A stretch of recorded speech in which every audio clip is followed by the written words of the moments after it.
Welcome to the Spooky Second with the Alfred State Paranormal Investigations and Urban Exploration Club. This is part 2 of our discussions with Kaycee Colburn. So we have previously actually investigated the Hensdale house, and we have tried to do some events with Dan Cleus, actually, some online events. When we were there, Liz was actually experiencing a lot of things, and she's kind of like on the verge of sensitive and a psychic.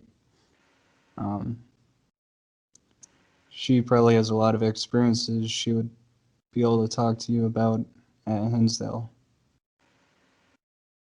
Yeah, absolutely. I'm always happy to hear everything that everybody's kind of seen and felt and heard and just experienced.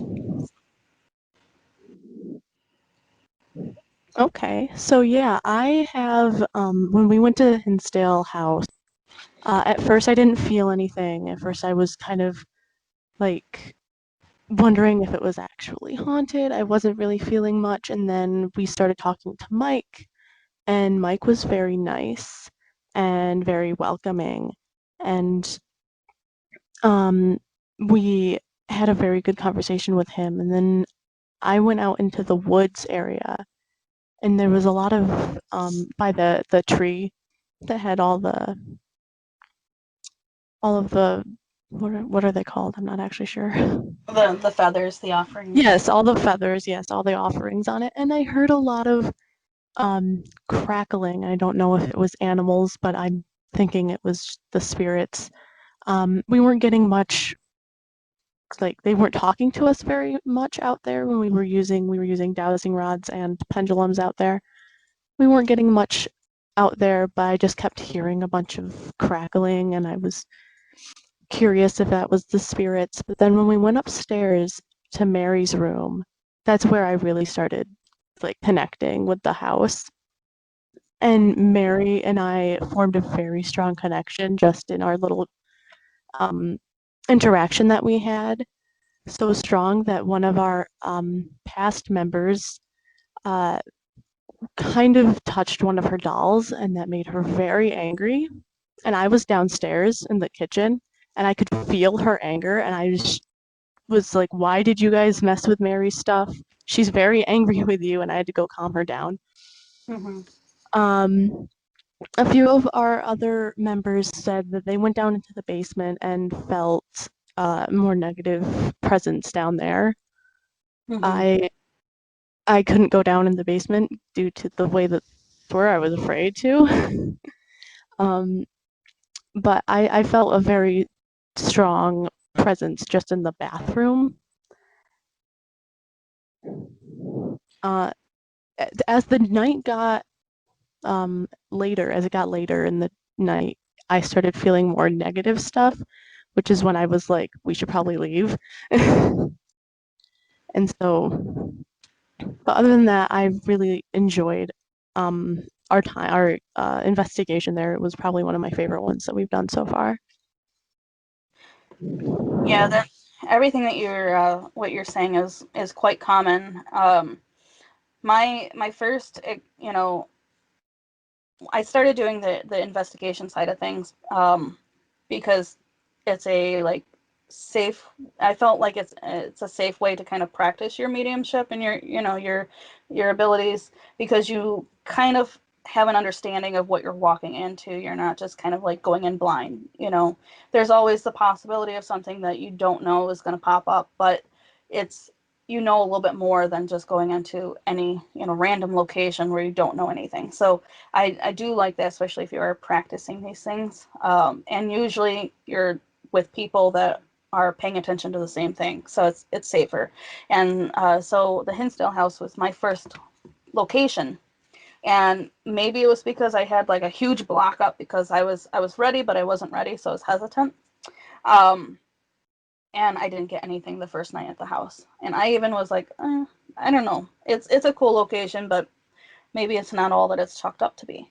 And, after going there repeatedly, now I'm there like every week, the house has really opened up to me. I'll be sitting in the kitchen and, the guy that I'm most connected to there, he'll just kind of like kind of bump me, not like aggressively. He'll just kind of like bump me, just kind of like, hi, I'm here, Um, I've even had like the house is very protective of me. So as you start to really get to know the house, as long as you're giving positive things to it, it gives back to you. And one of the things is it's very protective of me, kind of like an overprotective parent sometimes.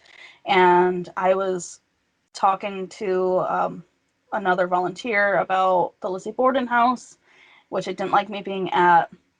And it pushed open the back door, which was all completely locked, slammed it right into the counter. And it was just kind of like, all right, that's enough, of like energy. Um, but that had to have been a lot of energy to open up all of those locks, slam open that heavy door. I try to debunk it with like wind and things like that, but the house definitely, in my experience, has the most energy than most places that I've been to. And it's not saying that the other locations aren't haunted. It's just this has the most push, the most want to is what I've seen. And so you do get the heavierness up in the upstairs of the house. You definitely feel the energy that's down in the basement. What I believe is just down there, the reason it feels so overwhelming, so intimidating, is because there is portals in the house also. So in the closet where the exorcism took place and in the basement, it's kind of like this like weird cuts in the ethereal realm, and spirit just comes in and out constantly. So that's my take on why that would be kind of more intimidating, more scary. But a lot of people have those experiences with the house. It also calls you back. So once you've been there, you'll start having dreams, and you'll know. For me, it's usually within a couple of weeks. I know if I've had a dream, I'm going to be at the house. So just be prepared for that if that does happen. So. I did have dreams after our visit there. Um, I've also felt like, I kind of had a feeling the other day about, like, I was wondering how Mary was doing. Um, if I go back, would she remember me? That kind of thing, because I remember our connection was so strong just in our brief interaction that I had with her. So I was thinking about that the other day. hmm Yeah, the house, it does that, and it's almost gonna feel like you've got to get back to there. It's not gonna. I assume probably for some people it's almost like an obsession. If it does become like that, try to distance yourself, because that would be the healthy thing to do. But a lot of people do get called back. Nick Groff is being called back all the time, and he was there for the paranormal lockdown. So, and he's got to come from a distance away, to come back to it. So that's something. And he's been to many, many other haunted locations, and for him to be constantly called back to this little farmhouse, that kind of says something too for it. Yeah, it was very strong there, very pulling, like, yeah, definitely. So, yep, it's definitely my favorite location. It's why I push the most for it. I volunteer the most for it. I do also volunteer at the Dunkirk Lighthouse. Um, but again, comparing the two, I feel like I'm so spoiled at the Hinsdale House because it is so interactive with me that going to the Dunkirk Lighthouse, where a lot of it I feel is very residual energy, it's just very like bland to me. But I do also appreciate my time there. All of that is donation stuff, so it goes right back to the lighthouse. And the fact, for a little history of the Dunkirk Lighthouse, it's like one of the only light houses that has one of the original Fresno bulbs in it. So that's kind of really important to try to maintain that, because they don't do that anymore. So it's kind of cool to help out history a little bit. Yeah, I was actually telling Liz that there was a portal in that room, in the closet. I'm like, there's a mirror in there. The mirrors like are believed to be interdimensional portals or something like that, or the structure for a portal. They Kind of. can be. A lot of people do like with the scrying and stuff with those. And that's what the mirror in there I think is for. Is for scrying. There was a chair on the other side of the closet at one point. But I believe that there's a like a portal or a cut in the alpha realm there. Regardless, like it doesn't need the mirror to be in there for that. So it's just something that is in there. Laura's room again is the only space in the house I don't feel comfortable. I don't go into the basement not because of how it feels, but because I don't like the stairs. So um, that's the only like reason I do go down it. I just I've got bad knees. Like I am trying to go up and down the stairs several times. So When we were in Laura's room, we stopped by there once, and both me and our president JD had our hands on the baby stroller, and I remember him saying that his hand hurt, like his arm, like there were shooting pains up his arm, and I felt very weird in that room, so we didn't go back in there. But I know what you're saying about how it feels weird in there. yeah, there's a like shadowy figure in there who is not so nice. Um, it's very oppressive, very just it's just not good, not nice. And so I just try to avoid going in there. You know, I don't put any of my equipment in there so that I don't forget it and have to go back in there by myself or anything. Um, I could spend a year, you know, in Mary's room versus trying to spend an hour in Laura's room. Like I would prefer to play in that room than Laura's. It's just it's not good whatever it is. I don't like it there. It's also very small too. So I mean, if I'm doing like a group tour, like it's not really like a place that you can all just go and hang out. Like it's you walk in, there's the bed. Like so it that might also have a little bit to do with why I don't go in there so much. I'll let other people go in there to see it, but I'm not going to stand in there and talk to them about Laura's room. I'll talk to them about Laura's room from the kitchen if I have to. Now, if I'm not mistaken, when I was on the tour with you as tour guide, that's the room that you said that the cat actually went into, right? Yep. And it was drawing you in there.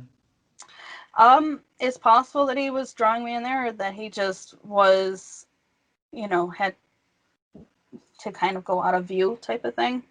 Um, but I didn't get anything negative from like the cat energy or anything like that. But yeah, he did go up in there, and I swore I saw him go at least like between the bed and the wall, like that small walk area that is there. Um, but I checked the whole room. You know, I didn't flip it all over or anything, but I checked the whole room. There was no cat. And then to turn on all of our flashlights like an hour or so later and then see that cat toy in the middle of the doorway going into the main bedroom there was just kind of like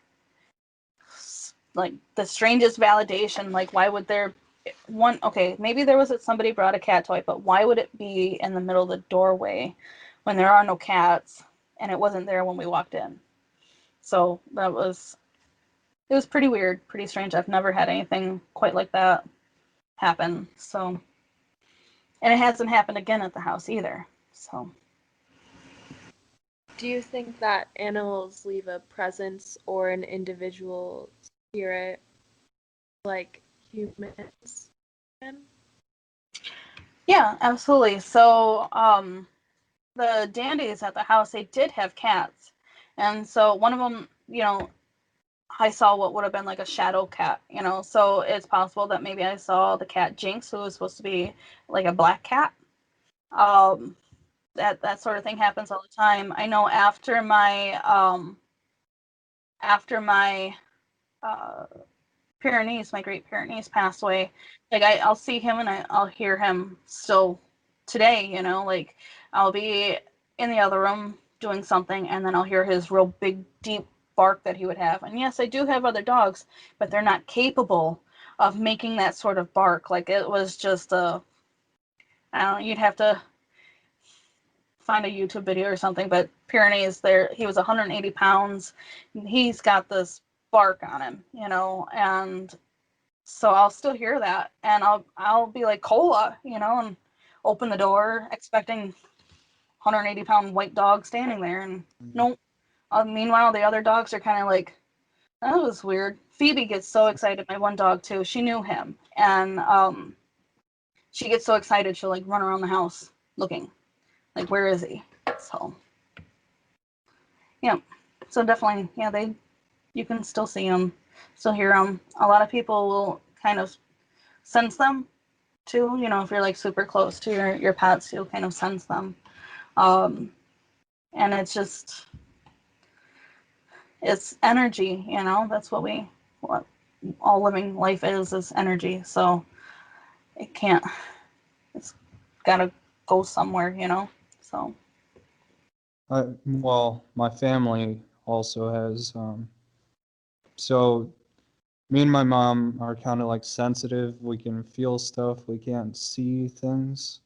But apparently when my bird died, I used to have like cockatiels, I believe they were, the medium-sized parrot-type birds. Um, Apparently when that died, my mom was able to hear it actually chirp, and I believe she said it was able to, like, she heard it fly away. Mm-hmm.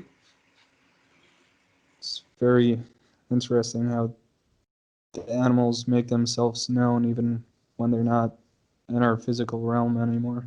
Mm-hmm. One of the cool things too, so I had a Saint Bernard too, and she passed away. She had cancer in her throat, and after she passed away, like I felt her. I know she's with me, and she's super protective because I put a lot of work into her. So she was at the shelter. She was earmarked to be euthanized because she was like Cujo, and nobody could get to her. But her being a mountain breed, I was like, no, no freaking way, you're coming home, right? I'm like, you can eat my arm if you have to, you're coming home, right? And so it took me like 3 months and I rehabilitated her. And she just was like a doll, right? She was just the sweetest dog ever. She just needed to trust somebody. And I still like see and feel her too. But the cool thing is we were using an SLS camera at the Hinsdale house. And it looked like the figure, what those are? It's like the stick figures that uses Yeah, the cameras. try to map out a body. Yeah, but it was like on all fours. And then on an ovilus, we got the name Zoe. And ovilus they're not really like supposed to pull out like names, I guess. It's supposed to be like the word bank, so like words. Mm. And so for it to pull out the word Zoe while we're looking at this thing that's on all fours, it was kind of strange because she's with me all the time, so it's kind of like a weird, maybe it's just coincidence. That's a possibility too. um but it seemed pretty validating for me, that she was there. See, I don't know personally about the SLS because supposedly it is supposed to have like a figure to map out. It's always on and it's always scanning for that figure. So sometimes it will pick up random stuff. But then when you're using another device and it is getting evidence, then it's validation. Yeah. Well, that's why with like investigations, you want to try to use multiple pieces of equipment to try to interact with one thing. You're looking for the intelligent responses. The SLS on its own, it is still new, but because of having the multiple things happen with it, it was kind of strange. That's when why you're looking for like a phenomenon. You're looking for there to be kind of like a string of events that leads up to it that's a little bit more validating for it.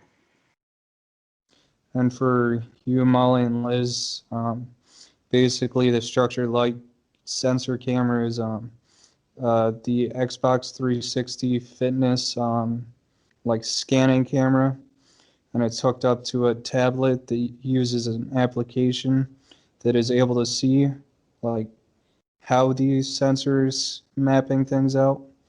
It's just not using them for like a game or anything. It's just showing you what that sensor can see, and it's partially a camera also. Yeah, so what it does is it's just the like Connect camera. You can to make an SLS, you get the Connect camera. I believe it's an app that you have to download for a Windows, right? Because that's what Windows Xbox. tablet. Yeah. Yep, a Windows tablet. If you're lucky enough to find a good Windows phone, all the power to you. Because it's smaller. I like to use the smaller things because for investigations you bring a lot of stuff, so the smaller it can be, the better. But I don't think they make Windows phones anymore, so you'd have to really like search eBay or something for one. You can also hook it up to a computer. It does have a adapter for a computer, and you can get the application on the computer. And to get the bare minimum and actually get the thing working, it's only like $50 compared to the whole set of like $400 equipment. Mm-hmm. Yeah, so it's definitely an interesting concept, but so is like going right down to like the EMF detectors. I use a K2, but I don't put a whole lot of faith in one just because they are so overly sensitive. I mean, if you're anywhere in a room that has a smoke alarm that's blinking, Mm. it's gonna blink with a smoke alarm. So you have to be super like vigilant of your area. Make sure you check out everything. Always get that base rating. But also with EMF, the way EMF works, there's natural pulses in the earth that create it anyways. And if it's super humid or it's raining, there's going to be more of an acceleration in electrons because of the acceleration in negative ions, that it's going to create the electromagnetic field anyways. And that's why during like thunderstorms and things like that, we see more spikes with EMF and more paranormal activity, because of that, because that's when everything's at its highest. So for humidity, the ideal realm like range for it is 40 to 60%. And that means that there's enough moisture on surfaces to create this, because it's even though you don't think it's moving, it is moving. And so you really kind of pay attention to all that too for your base readings, for working with EMF. When it comes to technology, personally, my favorite is the EDI, the environmental, like, it has several different things that it scans at once. So, and it's scanning like actual measurements like humidity, pressure, temperature, um, EMF, all at the same time. Mm-hmm. But when they all go off at the same time, obviously something is actually happening. Mm-hmm. Yeah, so that's why like you're again looking for the string of events, like if you have a REM pod go off and then you have the K2 go off and you have it all go off at the same time, unless somebody just walked past with a cell phone that's going off, and if there's no known cause for it and everything's going off, then it's a little bit more phenomenal, it's a little bit more convincing. Um, but just you have to make sure you're paying attention to all these different things that could be a cause, and keep that in the back of your mind, because as investigators, it's very easy for us to get super excited and we just our K2's going off, yay, we got a ghost, but you have to also, if you're documenting things, you have to stay to the science part of it, which is document everything. And if it turns out that it's not because you ran into a ghost, it's because you ran into the Wi-Fi box. Like, Mhm. you have to accept that and just take it as what it is, So you can take it as your equipment works because it did go off when there was that type of thing going on. So, which is what the K2 is and the EMF detectors were originally used for, was finding electricity and stuff, ungrounded things in the wall. Mhm. So that is what it was for. With the K2, I did also read that there's a company that makes K2s that also makes the sonic egg, which is a device that is made to get dogs to stop barking.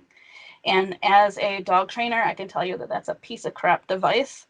So it, for whatever that company is that makes that specific K2, it doesn't lend a whole lot of like assurance that that works.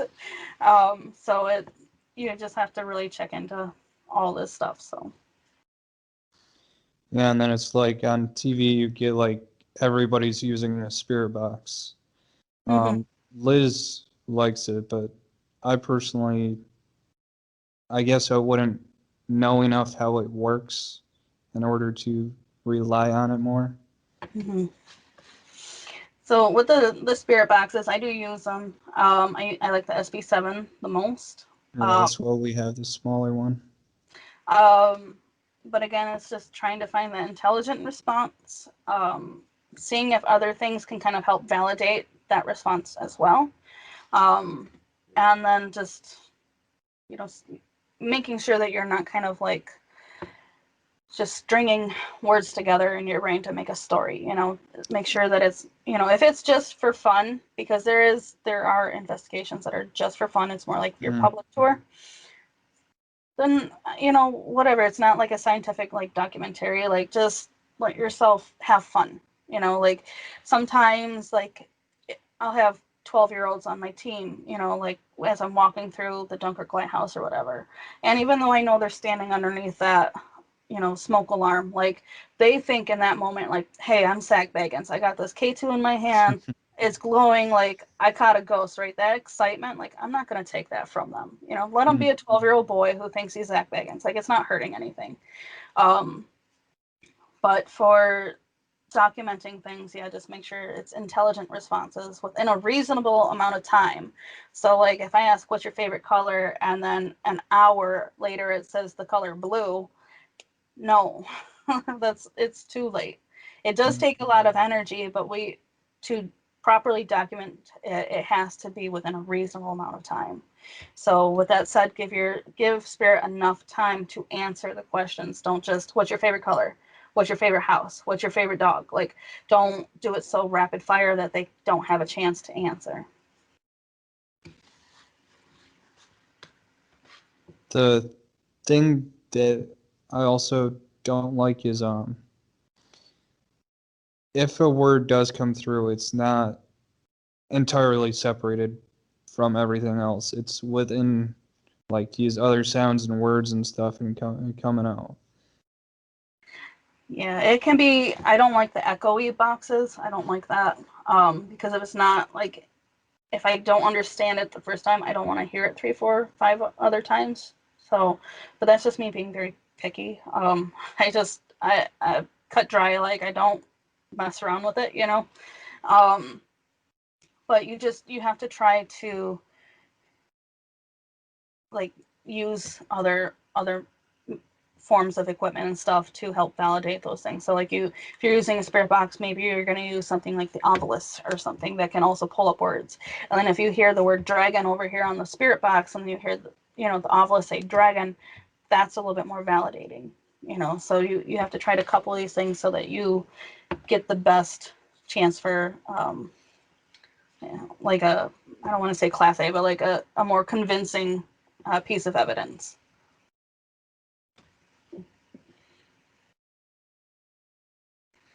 So, and if you are questioning something too, like if you're questioning if it said the word dragon, because maybe it kind of sounded like it, but it was real garbled, then just, okay, maybe we got it, say thank you, move on to the next question. If you're recording the whole time, then you still have it. You can kind of go back through. If you're really lucky, you have an application where you can kind of dissect the words, like on wavelengths, and kind of see if it is actually saying that. But it's unfortunately a lot of the stuff that we are doing, you're going to get a lot with that because there isn't anything that's like proven, but there isn't anything that's been like, paranormal activity isn't proven or disproven really, unless it's like situational. So like if I was getting hits with a K2, and I find out that it was the electric box behind me, like, that's disproven. But in a general sense is what I'm talking about. One last question that I would have is, when you're, how long have you been working at the, well, not the last question, but how long have you been working at the Hinsdale house? Well, I started like being involved with the house. My first investigation was 2016, but it was until last year, 2019, it was May, that I actually did a psychic fair with Daniel Class. It was here in Jamestown, the Crystal Ballroom, and we had like 40 plus vendors. It was my first time hosting anything like that, so I'm so thankful that he was there with me. But all that money went to the house, so that was the first time that I started kind of getting more involved, helping it. And then being like an official tour guide for the house, that started in August of this year. So that's how long. It's only been a couple of months, but I came up with the idea, like, I know Dan had and suggested day tours before, but he didn't get anybody to really like jump on that idea. And I brought it up to just shortly before, so maybe in July. I'm like, Dan, because of COVID, you're not getting a lot of the events, because they're being canceled because of all this. Like, could we do like day tours or something to help supplement for some of this, keep the lights on at least? And because again, it's all donation based. And he was like, let's try it. I'm like, let's pick, a day during the week. We'll do once a day during the week. And because it's an hour and 10 minutes drive for me too, so I can't do it every day. And so, we chose random days so that everybody kind of has a chance to kind of go. And yeah, it took off pretty well. The flashlight tours, I feel, were much more of a hit and success than the day tours. But the day tour still did pretty well. So they definitely did come in handy. And now that those are over, now I've got 2 more investigations, public investigations that I've got going on in November. So those are something to look forward to. And again, it's once a week. So I believe the next one is the 19th. And yeah, it's 3 hours from 6 to 9. So it's not like a whole lot of somebody's time, but it's enough time to really explore the house, get to know it, do some investigating, hopefully communicate with spirit. It's going to be a good time. So the last one we just did this past week was a ton of fun. So. And do you keep up with the paranormal series and TV shows and that? I not all of them. Some of them I catch, like I don't ever catch them as they're like going on, but the one that I do pay attention the most to is Paranormal Caught on Camera, and my mentor Brian Cano, he's on that, so I watch that largely in support of him. I watch more of the smaller shows though, more I guess like habitually, I guess, like Oh my gosh, I don't know if you guys know who he is. He's a YouTuber. Love that guy's energy. I love Oh my gosh. So me and my mom, we watch him. If I don't like catch the episode, she's telling me all about it. So he's like her favorite child. Like, I don't know if he knows that, but he is. Um, and then I watch the Ghost Finders, which is what Dan is connected with. Yeah, so I do more of the like indie, smaller ones more than the bigger ones. There's validation in all of the shows. They all serve a purpose. So, I know a lot of people are against Zach. A lot of people are against ghost hunters. They're all valid. There's something to take from them all. So first and foremost, they're all for an entertainment. Okay, there's a lot of people who just watch it because they want to feel spooked late at night. Yep. and they also help get those 12-year-old boys, 12-year-old girls into the paranormal field. So it gets people thinking.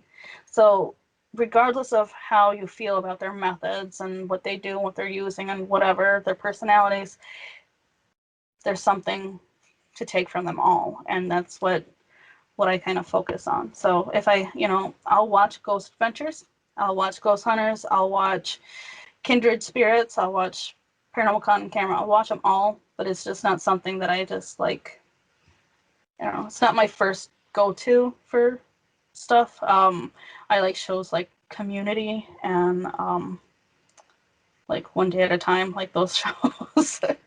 So I'm more into sitcoms. But the Ghost Finders one, that's we were thinking and hoping to actually be able to get Megan Deputy onto this podcast eventually, because Liz and Molly are the psychics. They're into that type of thing. They've showed some skills of the psychics on some of our investigations. Yeah, Megan's really, really cool. I've had her on my show several times. I'm sure she can tell you everything that you need to know. So she's definitely a good one to have on. So, seeing you have had an interaction with her, what is the best way to get in contact with her? Um, I mean, I just talked to her through Facebook, so that's where we kind of met. I'm friends with all of them through Facebook. So Rob, he's the main guy there. Even Heather, she's the producer. She's also part of Ghost Finders. Like, I'm friends with them, so I just kind of talk to them. If that makes sense. But having Dan as a connection, as a friend, he's the guy that got me in touch with them in the first place. So yeah, just reach out to them or through their Ghost Finders website. That might be also another way to get to them. I actually just sent Megan a message on Instagram, so we're hoping to hear from her soon. Yes, I know she's also very active on there. She's quite in control of all the social medias. Like she's like, I wouldn't be able to keep up at that level with her. So I think I do okay, but not that well. So Yeah, we're also trying to make these connections because we're one of 3 paranormal clubs like in New York State, which really, when you think about the amount of colleges, there should be more.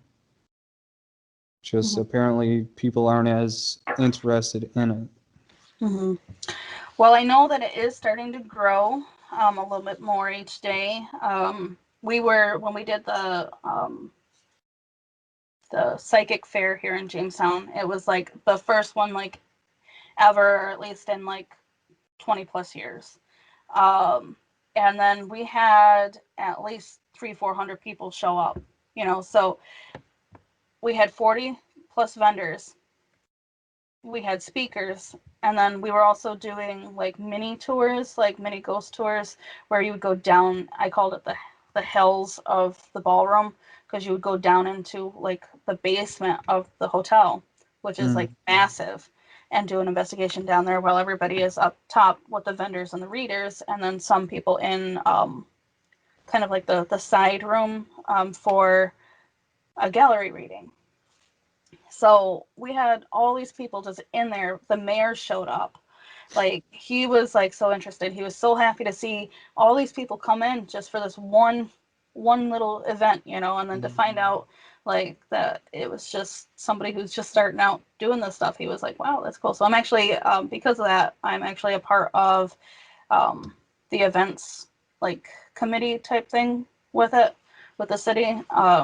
Unfortunately, because of COVID, as soon as COVID happened, and then like no events were happening. So, but there's still next year. I'm sure I'll be invited back. Yeah, so it's, again, the house has opened up so many different things, but the paranormal field is definitely growing, because we didn't think that anybody would show up. We're like, what do you think we'll get? Like maybe 50 people at the door, and then to have like 400 people, like that was just like, wow. Like we had to stop people at the door first, like, and then let people out before they come in. Like that's was pretty cool. So And was that only psychic, or was it stuff having to do with psychics? it was a combination. So there were a lot of readers and stuff, but there were also vendors, and a lot of the vendors had to do with the paranormal. So there were teams and stuff there. Yeah, so it's just kind of like a complete. I know a lot of psychics don't like to be like bunched into the realm of paranormal, but Hmm. it I as a psychic I don't find the offense because I feel like I am paranormal most of the time. So um yeah, so it was just like a huge hodgepodge of just everything that deals with the realm of the paranormal. Yeah, but I guess let us know if there is going to be another psychic fair, because we might come Yeah, try to be absolutely. a vendor, get the club name out there. Yeah, absolutely. Definitely. That'd be a lot of fun. I know we were going to have one again this year, but because of COVID, it was pushed to next year. So I believe we just pushed it to next September is when we did. So that's when we're hoping for. So hopefully COVID dies with the winter months or something. So we can do this. Don't want to try to do it online.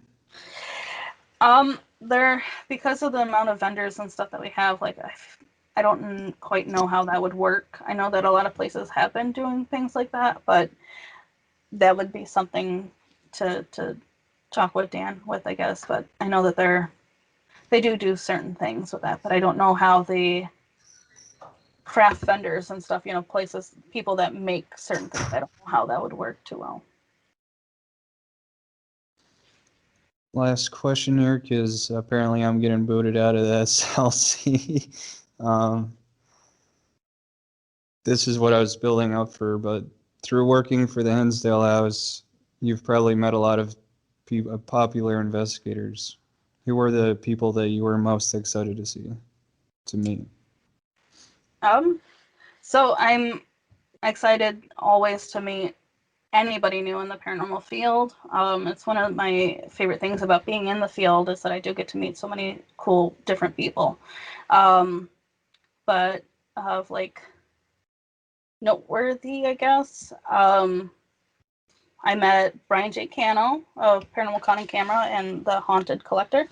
And he is actually my mentor now, so I'm actually learning from him. So it's really cool. And I wouldn't have met him if it wasn't for the house. Another cool thing too. That same day I met Chris Sutton. So Coyote Chris Sutton, he's a shaman, and he is actually going to be teaching me shamanism. So I met both of my teachers from the house. So at the same time, at the same day, and the weirdest thing with that is like I just asked Dan, I'm like, hey, that looks like a cool event. He's like, yeah, you should come out. He's like, these people are cool. I had no idea who either of them were. I was just so excited to be back at the house, meet some cool people, like Dan was like pretty excited about them. So I was like, sure.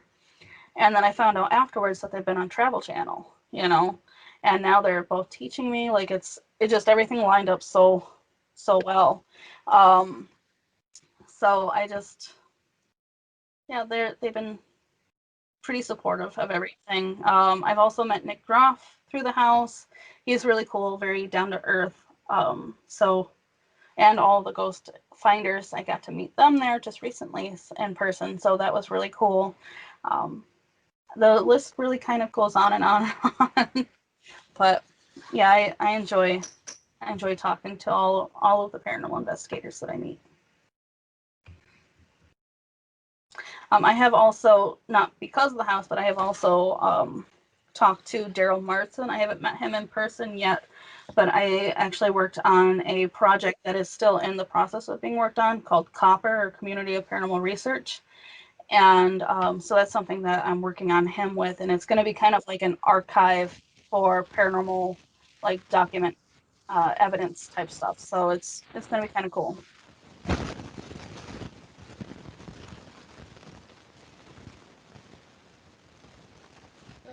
we're running out of time, but I'd like to ask you one last question.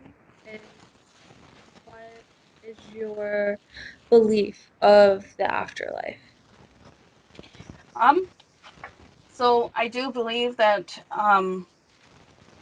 there is kind of like a kind of, I guess, for lack of better word, like I guess kind of like a heaven. But I don't believe that there's all these like necessary rules and regulations. Some religious beliefs are. So I do believe in an afterlife 100%, but I don't think it's so like a VIP club is what people think, because my belief is that the creator does love us for who we are, good, bad, and indifferent. And so why wouldn't he welcome us back? You know? So this is kind of where I stand with it. But I do believe like you have a choice of staying with him or being reborn, or, you know, staying here on earth as a spirit till you feel like your business is, you know, fulfilled. So there's quite a lot to it. I don't feel though that there's like, oh, you did this, so now you're going to hell. You know, like um, I just recently joined TikTok, so I'm new there, and I'm posting witchy stuff because why not? And so far, it's been 2 days, and I've already been told that I need Jesus. So, and that, you know, what I'm doing is gonna make me so I go to hell. But I just take it with a grain of salt. You know, I just kind of ignore that type of behavior, um, and just kind of keep doing what I'm doing, because I don't believe in hell anyways. So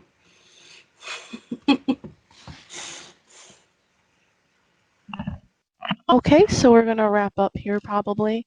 Thank you, Kaycee, for joining us. This has been a great 2 hours talk, learning about your experiences throughout your life and all of the things you've experienced at the Hinsdale House. Thanks again for letting us hear all those stories.